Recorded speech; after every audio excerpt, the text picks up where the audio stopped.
Open Adobe Photoshop.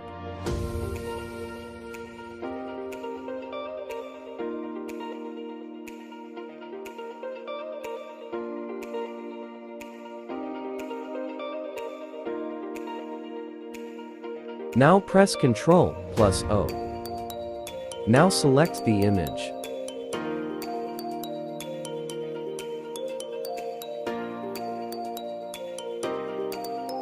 Now select the selection tool or lasso tool. Now create a boundary around subject. Press Shift plus Backspace.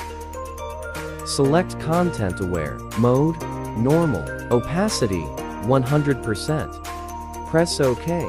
Boom, the subject is removed. Let's try this trick with another picture. Press Ctrl+O. Now select the image.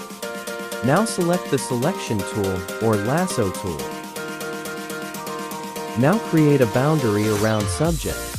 Press Shift plus Backspace. Press OK. Result.